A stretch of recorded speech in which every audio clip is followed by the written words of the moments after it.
읽도록 하겠습니다. 요한복음 15장 9절부터 11절까지 말씀입니다.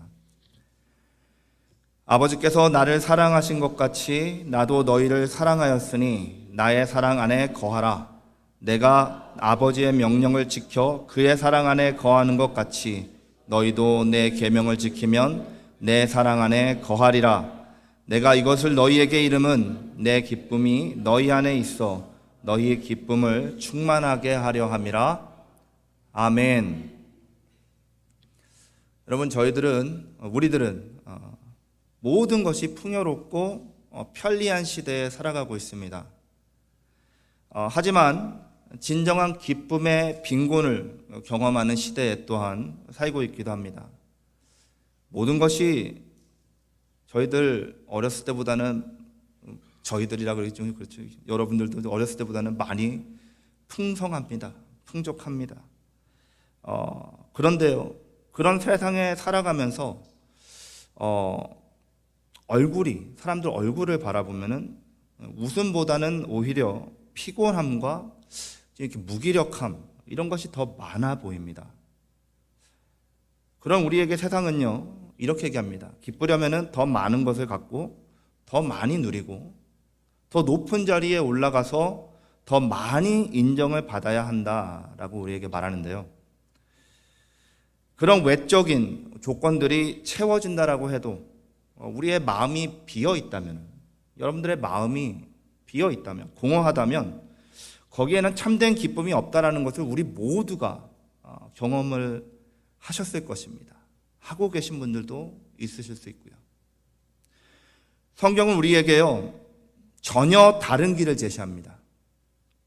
오늘 본문인 요한복음 15장에서 예수님은 제자들에게 내 사랑 안에 거하라 라고 말씀하세요.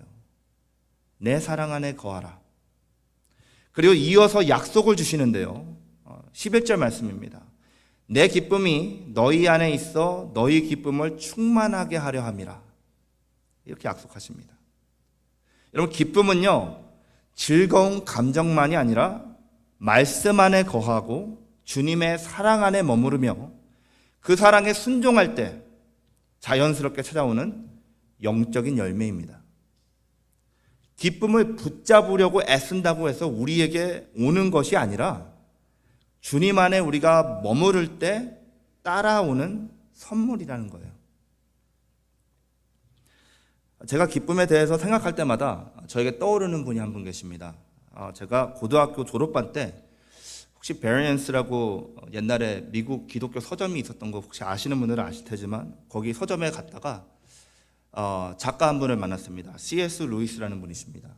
제가 나니아 연대기를 읽기 전에 Surprised by Joy, 예기치 못한 기쁨이라는 그분의 자서전적인 책을 먼저 얻어서 읽을 수 있었어요. 원래 이분은 기독교인이 아니었고요, 오히려 기독교를 무시하고 조롱하던 무신자였습니다. 그런데 그랬던 사람이 예수님을 믿게 된 그 결정적인 계기가 있었는데 무엇이냐면 바로 기쁨이었어요. 기쁨. 흥미롭죠? 대부분의 사람들은 어려운 상황 속에 고통을 받으면서 주님 붙들면서 주님을 만나는 경우들이 많은데 이분은 그와 반대로 기쁨을 경험하고 기쁨을 묵상하다가 주님을 만났어요. 분명히 이분의 삶에 계속 보면은 나중에 아픔도 있었고 고통도 있었습니다. 하지만 처음에 예수님을 만났을 때는 기쁨을 통해서 만났어요. 그 책을 읽어보면은 이 루이스는 어렸을 적부터 이 설명이 안 되는 아주 깊은 기쁨의 순간들을 경험했다라고 합니다. 책을 읽다가도 기쁨이 찾아오는 경험을 하고, 음악을 듣다가도 그렇고, 산책을 하다가도 이렇게 자연을 보면서 뭔가 가슴이 울컥하는, 설명은 잘 되지 않는 어떤 그리움과 기쁨을 경험했다라는 거예요. 그런데 이상하게 그 기쁨이 오래가지 않았고 다시 붙잡으려고 해도 붙잡히지 않고 사라져버렸다라는 얘기를 합니다. 그러다가 어느 날 깨닫게 되는데요, 뭐냐면은 그 기쁨은 하나님이 보내주시는 신호였다라고 깨닫습니다. 기쁨은 그 기쁨의 원천이 있는 곳으로 자신을 이끌어 가시는 신호였다라고 고백을 해요. 그러니까 기쁨은요, 그 기쁨 자체가 목적이 아니라, 와, 나 좋다, 이게 목적이 아니라 그 기쁨을 추구하는 우리들을 기쁨의 근원이신 하나님께로 이끌어가는 인도자였다라는 것을 깨달아는 거예요. 루이스의 책에서 이렇게 말합니다. 제가 이렇게 직역을 한 거라서 매끄럽지 않더라도 이해해 주십시오. 나는 기쁨을 찾아 하나님께 나아간 것이 아니라 하나님께 순종하자 기쁨이 나를 찾아왔다. 내가 기쁨을 쫓아다니는 게 아니라 하나님께 순종하자 기쁨이 나를 찾아왔다라는 거예요. 이것이 오늘 본문에서 예수님이 우리에게 주시는 말씀의 핵심입니다. 우리가 하나님의 사랑 안에 거하고 하나님의 계명에 순종할 때 예수님의 기쁨이 내 안에 거하고 그 기쁨이 내 기쁨이 되는 역사가 일어난다는 거예요. 말씀은 오늘 우리에게 질문을 합니다. 무슨 질문을 하느냐? 너는 지금 어디에 거하고 있고 어떤 기쁨을 붙잡으려고 애쓰고 있느냐라는 질문을 해요. 오늘 이 시간 말씀 안에 거하는 삶, 사랑 안에 순종하는 삶 속에서 예수님의 참된 기쁨을 누리는 은혜가 우리 모두에게 임하기를 예수님의 이름으로 축원드립니다. 여러분, 기쁨은요, 우리가 잡기 위해서 쫓아가는 것이 아니라 하나님께 순종하며 그분 안에 머물 때 자연스럽게 주어지는 선물이라고 말씀드렸습니다. 그렇다면 그 기쁨이 우리 안에 어떻게 거하게 되는지, 어떤 모습인지 좀 보도록 할게요. 오늘 본문에서 예수님은요, 그 시작이 바로 예수님 사랑 안에 거하는 것이다 라고 말씀해 줍니다. 9절 말씀 다시 한번 다 같이 읽어보겠습니다. 아버지께서 나를 사랑하신 것 같이 나도 너희를 사랑하였으니 나의 사랑 안에 거하라. 아멘. 여기서 보시면은 예수님께서 자신의 사랑을 어떤 머물 수 있는 장소처럼 표현을 합니다. 그렇죠? 로케이션처럼 얘기를 해요. 사랑은 느끼는 감정이 아니라는 거죠. 거할 수 있는 공간, 안식처이면서 관계의 울타리로 사랑을 표현하세요. 그런데 그 사랑이 어떤 사랑이냐 하면은 아버지께서 예수님을 사랑하신 것 같이 사랑하라는 사랑입니다. 그 사랑이에요. 무슨 말이죠? 삼위의 하나님의 그 관계 안에서 존재했던 그 완전하고 변함없으신 그 사랑의 흘러 넘침에 대해서 말해주고 있는 것입니다. 예수님이 우리를 사랑하신 궁극적인 방식이 무엇이죠, 여러분? 자신을 내어주심입니다. 자신을 내어주심. 거기에 머무는 거예요. 예수님의 사랑 안에 머문다는 것이, 예수님께서 우리에게 내어주신 그 사랑 안에 머문다는 것이 예수님 안에 머문다는 것과 같은 것입니다. 십자가 위에서 생명을 내어주시기까지 우리를 품으신 그 희생적이고 영원한 사랑, 그 사랑 안에 머무는 것, 그것이 기쁨의 시작점인 것입니다. 요한복음 17장 26절 말씀 보시면은요, 이렇게 기록되어 있습니다. 내가 아버지의 이름을 그들에게 알게 하였고 또 알게 하리니 이는 나를 사랑하신 사랑이 그들 안에 있고 나도 그들 안에 있게 하려 함이니이다. 이렇게 예수님께서 기도하세요. 예수님은 제자들 안에 아버지께서 아들을 사랑하시는 그 사랑이 머물기를 원하셨는데, 왜냐하면은 그 사랑 안에 거하는 것이 바로 하나님의 생명, 하나님의 본질에 참여하는 길이기 때문에 그렇습니다. 그리고 예수님의 사랑 안에 거하는 것은 그분의 사랑이 우리의 삶의 중심이자 기준이 되는 삶을 말하고 있는 거예요. 조금 더 구체적으로 보도록 하겠습니다. 예수님의 사랑 안에 거한다는 것은요, 여러분, 먼저 그 사랑을 신뢰하는 것을 말합니다. 여러분들 하나님의 사랑을 신뢰하시고 예수님이 여러분들을 향한 그 사랑을 신뢰하십니까? 실패를 했을 때도, 여러분들 넘어지셨을 때도 여전히 주님이 사랑이 나를 덮고 있다, 이것을 믿고 무너지지 않고 그 사랑을 힘입어서 다시 일어나는 사람은 주님의 사랑 안에 거하는 사람이에요. 여러분, 완전하시고 영원한 하나님의 사랑 안에 거하는 사람은 그 사랑을 신뢰하는 사람에게는 완전한 절망이란 없습니다. 나는 이제 끝났어라는 없습니다. 부모의 완전한 사랑을 신뢰하는 자녀는요, 잘못을 해도 숨지 않고 어떻게 하죠? 부모에게로 달려갑니다. 여러분, 아이들 다 그렇잖아요. 지들이 잘못해놓고 어떻게 해요? 더 크게 울어요. 와 울면서 어떻게 하죠? 엄마 아빠에게 막 와가지고 안깁니다. 무슨 뜻이죠? 뭐예요? 자기도 자기 잘못한 걸 알고 있으니까는 엄마 아빠 그냥 사랑하잖아요, 나를 살살 혼내주세요, 이거 아니겠어요? 예수님의 사랑 안에 거한다라는 것은요, 그 사랑을 어떤 상황 가운데서도 신뢰한다라는 것입니다. 또 예수님의 사랑 안에 거한다는 것은 그 사랑과 관계를 계속한다라는 것입니다. 여러분, 말씀 속에서 주님의 음성을 듣고 기도 속에서 주님의 마음을 붙드는 것이 여러분 사랑 안에 머무는 것입니다. 어제 새벽 메시지, 죄송합니다. 새벽 예배 메시지 때도 잠깐 봤는데요. 우리는 열정이 관계를 만들어낸다라고 생각합니다. 그래서 누군가를 열정적으로 사랑하면은 그 관계가 되는 거고, 그 열정이 식으면은 끝이고, 이렇게 생각합니다. 그게 아니라 여러분, 관계가 열정을 만드는 거예요. 부부가 관계가 없어요. 그럼 그 사이에 존재했던 열정은 사라지게 되는 것입니다. 그 열정을 유지하기 위해서는 지속적인 관계를 이루어 가야 하는 거예요. 함께 지내야 하고요. 대화도 나눠야 하고요. 정서적인 공감을 나누고 마음을 서로 만져줘야 그 열정이 계속해서 유지가 되는 것입니다. 주님의 사랑 안에 거한다는 것은요, 나도 그분을 사랑해서 그분과의 관계에서 나를 희생해야 한다는 거예요. 그냥 예수님 날 사랑한다고 하니까는 그냥 가끔 만나드리고 가끔 기도해드리고 일주일에 한 번씩 예배 나와서 이렇게 하면 안 된다는 것입니다. 그렇게 유지할 수 없다는 거예요. 나를 너무 사랑하셔서 나의 모나고 무너지고 깨지고 남들이 이해하지 못해주는 그 부분까지도 내 모든 것과 내 인생을 끌어안아 주시는 그분을, 나도 나의 모든 것을 사용해서 그분을 끌어안는 것, 그것이 예수님의 사랑 안에 거하는 것입니다. 그리고 예수님의 사랑 안에 거한다는 것은요, 그 사랑을 흘려보내는 것입니다. 요한일서 4장 16절 말씀 한번 같이 읽겠습니다. 사랑 안에 거하는 자는 하나님 안에 거하고 하나님도 그의 안에 거하시느니라, 이렇게 말씀해요. 내가 받은 사랑을 가정에서 또 교회 안에서 그리고 이웃들에게 흘려보낼 때 우리가 주님의 사랑 안에 거한다는 것을 나타내는 증거가 드러나는 것입니다. 예수님은 지금도 우리에게 말씀하세요. 나의 사랑 안에 거하라. 오늘도 여러분들에게 지금 이 시간 말씀하고 계십니다. 나의 사랑 안에 거하라. 여러분, 그 사랑은요, 우리를 정죄하지 않으시고 인내로 기다리시며 끝까지 품어주시는 사랑입니다.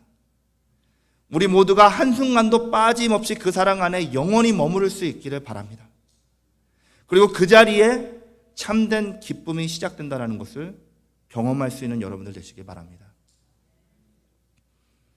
우리는 예수님의 사랑을 신뢰하고 그 사랑 안에 머무르면서 그 사랑을 실천할 때 그 사랑 안에 거하게 됩니다.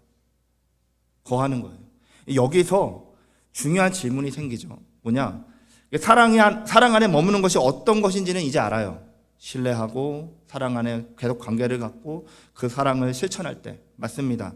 그런데 질문이 생겨요. 뭐냐? 그러면은 어떻게 주님의 사랑 안에 거하는지, 그것 좀 보도록 하겠습니다. 본문 말씀 10절 다시 한번 읽어볼게요. 같이 시작. 내가 아버지의 계명을 지켜 그의 사랑 안에 거하는 것 같이 너희도 내 계명을 지키면 내 사랑 안에 거하리라. 아멘. 우리가 말씀 묵상하고 기도를 통해서 하나님의 사랑을 묵상하고 느끼는 것도 중요합니다.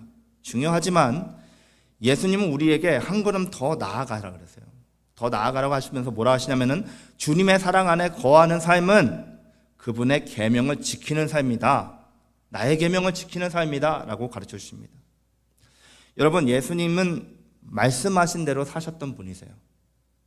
말씀하신 대로 예수님은 사셨습니다.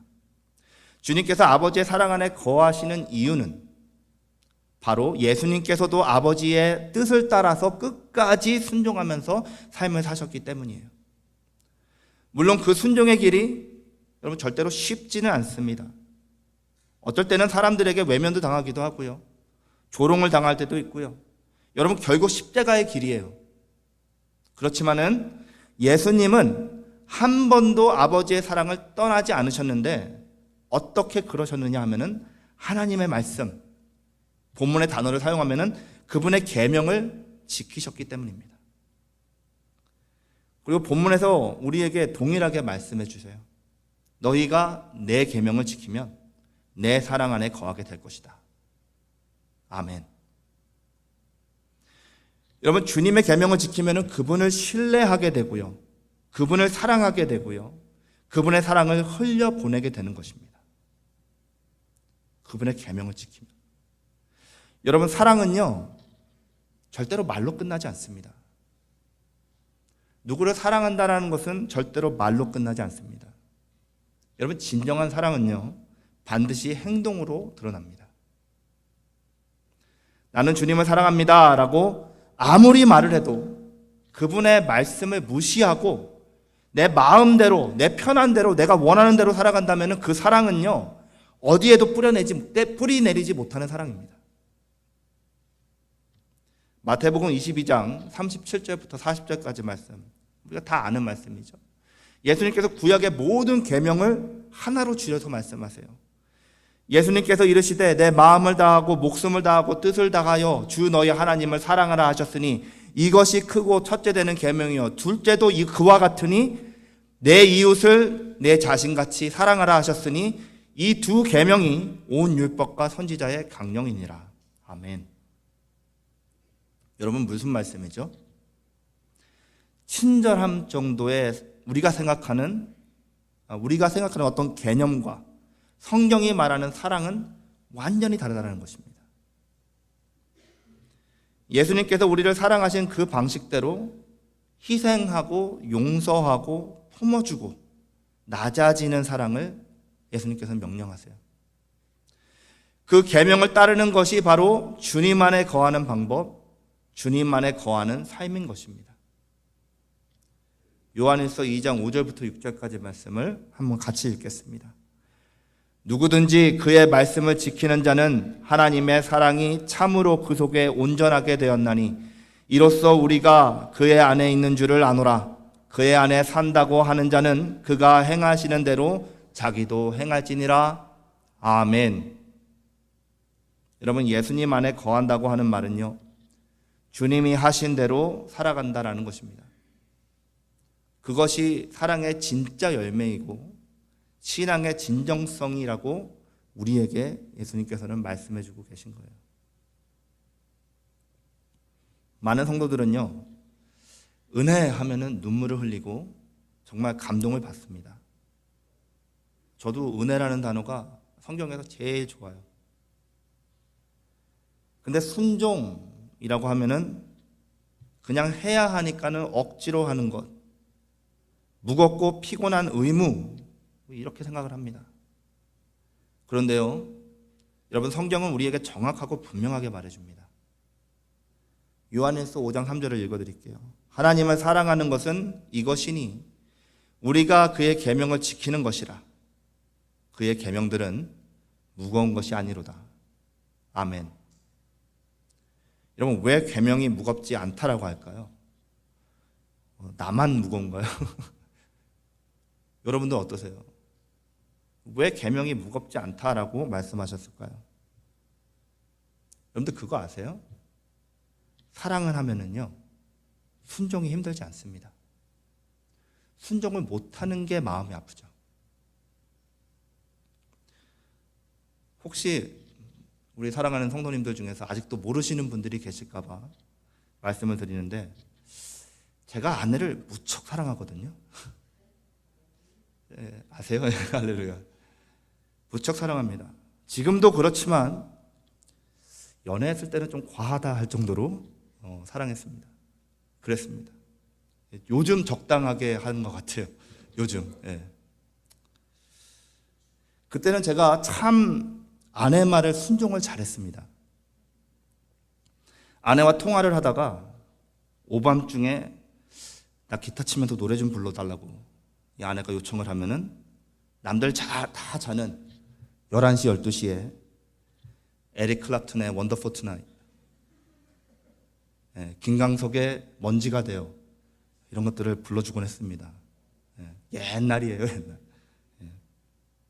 뭐 열심히 불렀습니다. 부르라고 하고 또 지는 자요. 전화기 그냥 되고 자기 자고 있어요.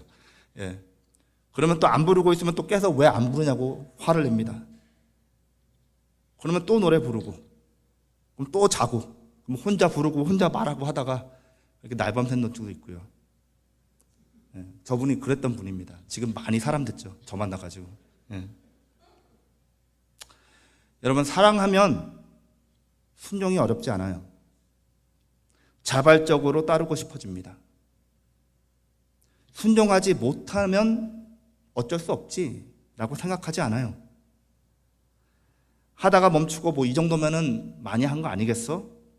이렇게 하지 않습니다. 사랑하면은요, 중간에 멈추는 것이 아쉽고요, 더 못해줘서 아프고요, 다음에 더 잘해야 되겠다는 다짐이 생깁니다. 사랑하면 그렇습니다.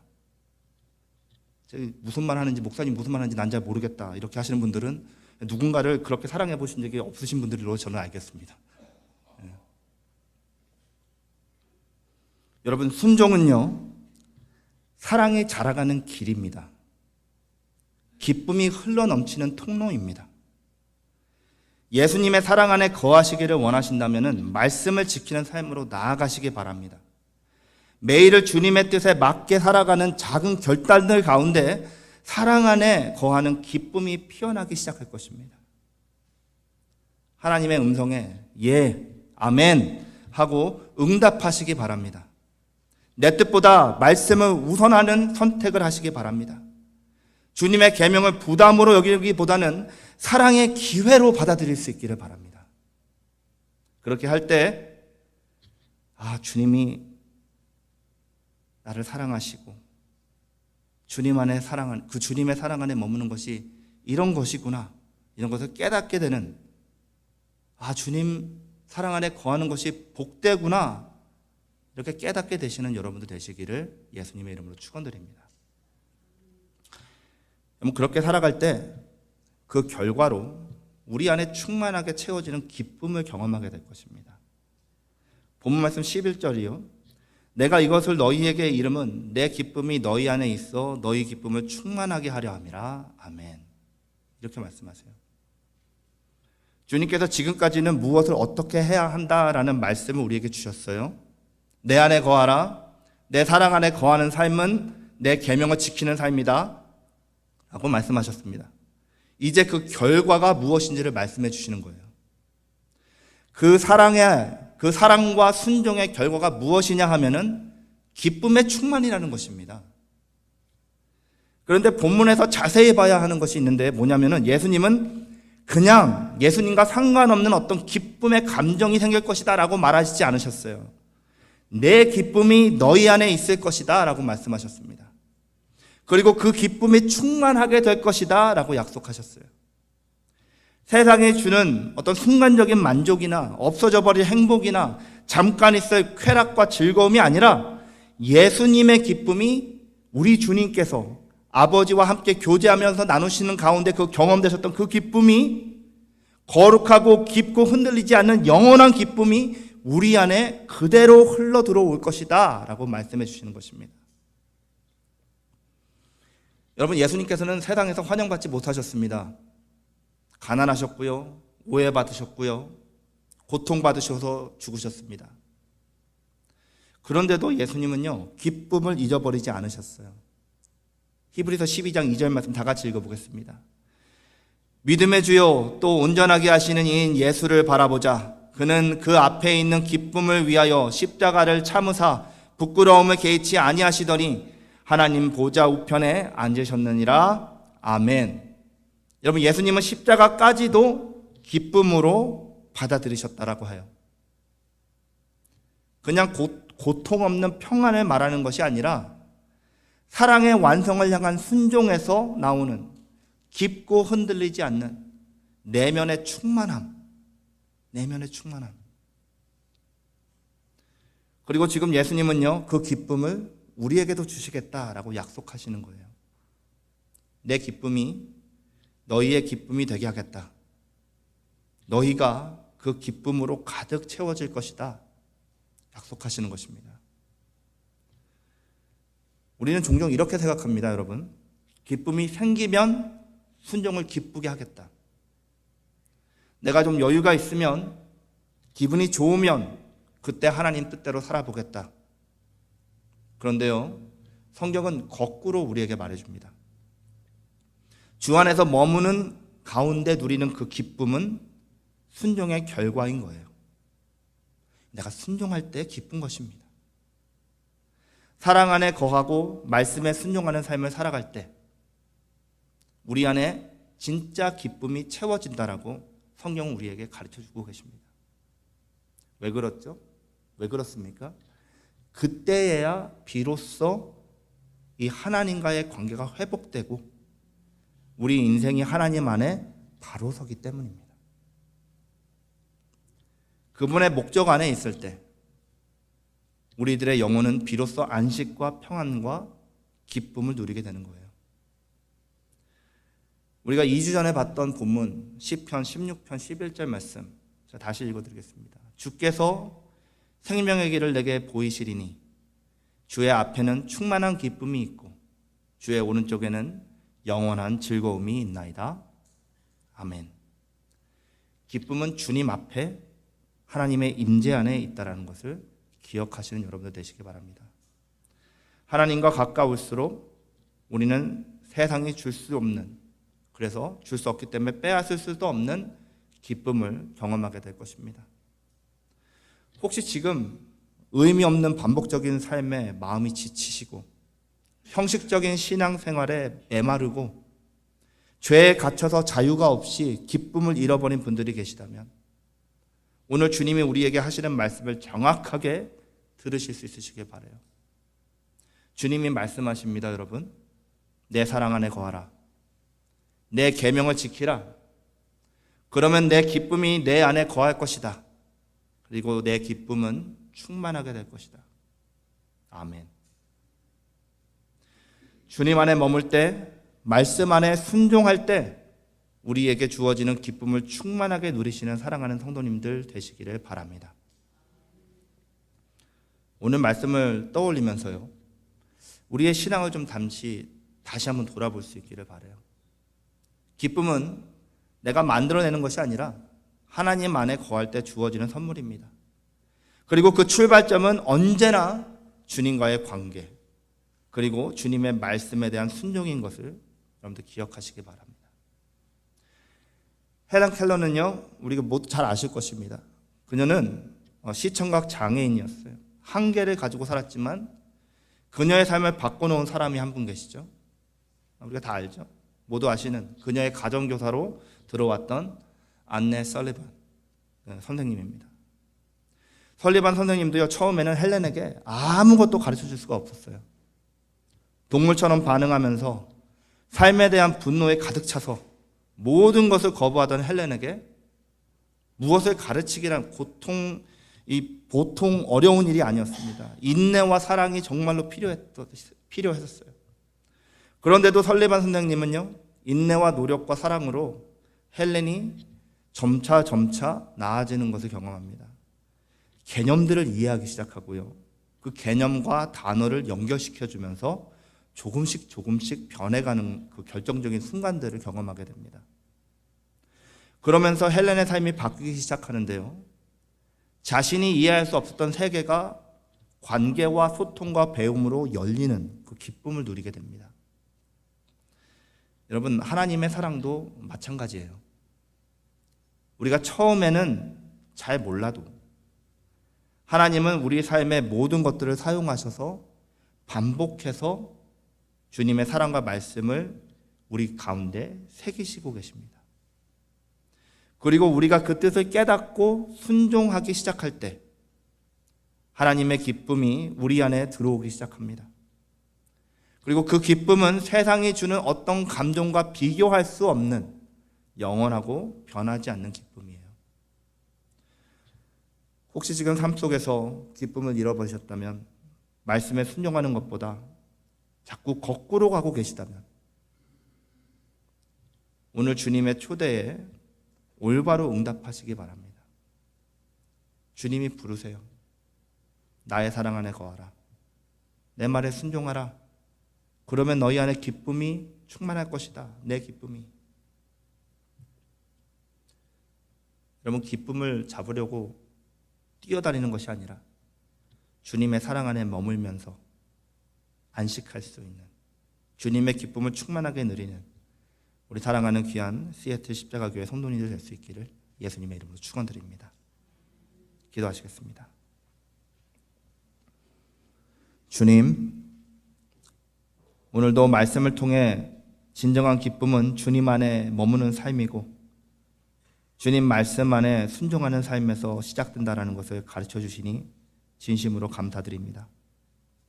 주님, 저희는 너무 자주 감정의 행복과 쾌락을, 상황의 만족을 찾다가 하나님과 멀어지고 불순종하면서 말씀을 부담스럽게 여기고 주님의 사랑을 잊어버리면서 헛된 것을 찾아서 엉뚱한 곳에 헤매던 것을 아버지 하나님 고백할 수밖에 없습니다. 주님, 이제는 예수님께서 하나님의 말씀을 지키심으로 하나님의 사랑 안에 거하셨던 것처럼 저희들도 주님의 말씀에 순종하면서 주님의 사랑 안에 머물게 하여 주시옵소서. 우리의 힘이 아닌 주님의 도우심으로 말씀대로 살아가게 하여 주시고 그 안에서 기쁨이 다시 회복되게 하여 주시기를 간절히 원합니다.